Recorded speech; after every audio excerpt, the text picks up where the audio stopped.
In this session, we will discuss about appointment of ad hoc judges. Is appointing ad hoc judges a viable means to reduce backlog? The Supreme Court on January 30, 2025 permitted High Court to appoint retired judges on an ad hoc basis to address the mounting backlog of cases.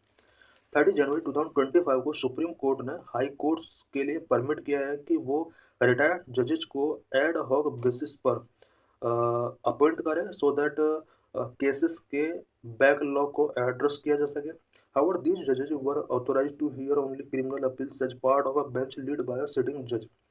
Add hoc जजेस जो होते हैं ये only criminal appeals को hear कर सकते हैं. Is the ad hoc appointment of जजेस a viable remedy for reducing pendency? क्या जुडिशरी के अंदर जितने भी केसेस पेंडेंसी है उसको रिड्यूस करने के लिए एड हॉक अपॉइंटमेंट क्या विएबल रेमेडी हो सकती है?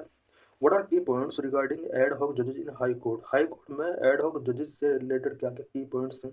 एड हॉक जजेस आर टेम्पररी जजेस appointed to a court to address specific problems such as reducing case backlog और फिलिंग गैप व्हेन परमानेंट जजेस आर अनअवेलेबल. एड हॉक जजेस टेम्पररी जजेस होते हैं जो कि कोर्ट के द्वारा अपॉइंट किए जाते हैं सो दैट केसेस के बर्डन को कम किया जा सके या फिर जजेस की अनअवेलेबिलिटी को यहाँ पर फिल किया जा सके. कॉन्स्टिट्यूशनल बेसिस क्या है इससे related? Article 224A of the Constitution allow the Chief Justice of High Court with the President's approval along with the consent of the retired judges to appoint a retired High Court judge to serve temporary. Constitution के article 224A के अंदर provision किया गया है कि high court का chief justice president की approval के बाद और रिटायर्ड जज के कंसेंट के बाद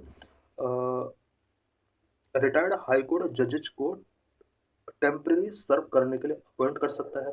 procedure for appointment ad hoc जजेस के अपॉइंटमेंट के लिए क्या प्रोसीजर होगा? तो procedure is given in the memorandum of procedure 1998. Procedure इसके लिए एमओपी 1998 के अंदर गिवन है. The MOP state that after the retired जज has consented to the appointment the chief justice must forward his name and detail to the state CM. MOP के अंदर provision किया गया है कि रिटायर्ड जज की कंसेंट के बाद चीफ जस्टिस जो होगा वो उसका name and detail concern state CM के पास चीफ मिनिस्टर के पास सेंड करेगा. The chief minister will pass this recommendation to the union law ministry who will consult the CJI before forwarding the recommendation and the CJI advice to the prime minister of India. CM इसके बाद इस recommendation को union law minister के पास भेजता है. Union law minister इसके बाद CGI से कंसल्ट करता है एंड उसके बाद union law ministry prime minister के पास इस डिटेल को सेंड करता है. The PM will advise the president on whether to give her approval. PM उसके बाद प्रेसिडेंट के साथ कंसल्ट करेगा कि अप्रूवल दिया जाएगा या नहीं दिया जाएगा. In 2021, the Supreme Court ruled that the recommendations for appointing retired judges must go through the Supreme Court Collegium. 2021 में सुप्रीम कोर्ट ने रूल्ड किया है कि किसी भी एड हॉक जजेस के अपॉइंटमेंट के लिए जो प्रोसीजर है उसको सुप्रीम कोर्ट कॉलेजियम के थ्रू पास होना होगा. Under the collegium system the appointment of high court जजेस the CJ should consult collegium of to senior most जज of the supreme court. Collegium system के अंदर हाई कोर्ट के जजेस का जो अपॉइंटमेंट किया जाता है वो सीजेआई उसके लिए सीजेआई को सुप्रीम कोर्ट के टू सीनियर मोस्ट जजेस के साथ कंसल्ट करना पड़ता है और ये 3 मेंबर का यहाँ पर कॉलेजियम सिस्टम होता है. एड हॉक जजेस का टेन्योर कितने टाइम पीरियड के लिए होता है? एड हॉक जजेस typically serve for 2 to 3 years with a number ranging from 2 to 5 based on the vacancies and backlog in the high court. Typically ad hoc जजेस 2 to 3 years के लिए appoint किए जाते हैं. हाई कोर्ट के अंदर cases अगर बहुत ज़्यादा हैं या जजेस का सीट वैकेंट है तो 2 to 5 years तक ये वर्किंग कर सकते हैं. Role and duties ad hoc जजेस का क्या होता है? Ad hoc judges may hear cases over 5 years old and are prohibited from other legal work such as arbitration, advisory और client representation. Ad hoc judges जितने भी होते हैं ये उन केसेस को हियर करते हैं जो 5 year old है और बट इन्हें लीगल वर्क प्रोहिबिट किया गया है. Legal work such as arbitration, advisory, client representation से रिलेटेड वर्क ये नहीं कर सकते. Emoluments and allowances. Ad hoc judges will receive emoluments and allowances equivalent to a permanent judge of High Court excluding pension.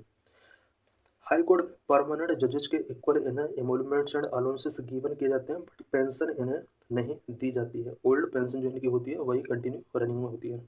Previous appointment, only 3 ad hoc judges have been appointed under Article 224A with the Supreme Court calling it a dormant provision।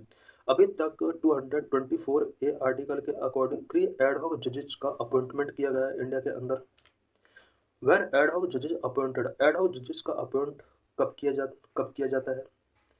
In the Lok Prahari versus Union of India case 2021, the Supreme Court laid down the following requirement to initiate the appointment of process। ad hoc judges का जो appointment process होगा वो कुछ 3 conditions में हो सकता है। Vacancy threshold, if more than 20% of the sections strength of जजेस इज वैकेंट। अगर जजेस की ओवरऑल स्ट्रेंथ का 20% से ज़्यादा सीट्स वैकेंट है, उस केस में एड हॉक जजेस का अपॉइंटमेंट किया जा सकता है। Pending cases, if more than 10% of the backlog of pending cases is over 5 years old। 5 year old cases का पेंडेंसी अगर 10% या से ज़्यादा है, उस केस में एड हॉक जजेस का यहाँ पर अपॉइंटमेंट किया जा सकता है। Regular appointment, first ad hoc appointment process can only be initiated after the process for regular judicial appointment.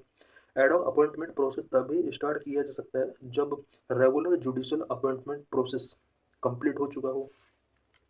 Ad hoc जजेस in Supreme Court, Supreme Court में एड हॉक जजेस का अपॉइंटमेंट कैसे किया जाता है? इसके लिए आर्टिकल 127 है। When there is a lack of quorum of the permanent judges to hold or continue any session of the Supreme Court, the CJ can appoint a judge of a High Court as an ad hoc judge of the Supreme Court only for a temporary period। Supreme court के session को hold करने के लिए या continue करने के लिए अगर परमानेंट जजेस का कोरम लैक है या मेंबर कम है, तो उसके बाद supreme court CJI chief justice of India high court के जजेस को एज एन एड हॉक जज टेम्परेरी टाइम के लिए अपॉइंट कर सकते हैं। CJI can do so only after consultation with the chief justice of high court concern and with the previous consent of the president. CJI इसके लिए concern high court के chief justice के साथ कंसल्ट करेगा और प्रेसिडेंट के साथ पहले उसको कंसल्ट करना ही होता है। The judge so appointed should be qualified for appointment as a judge of the Supreme Court। इस एड हॉक के तौर पर जो भी जज सुप्रीम कोर्ट के द्वारा अपॉइंट किए जाते हैं, वो सुप्रीम कोर्ट के जज अपॉइंटमेंट के लिए जो क्वालिफिकेशन होती है उसको करना होगा। While attending the sitting of the Supreme Court, he enjoy all the jurisdiction, powers and privileges of a judge of the Supreme Court।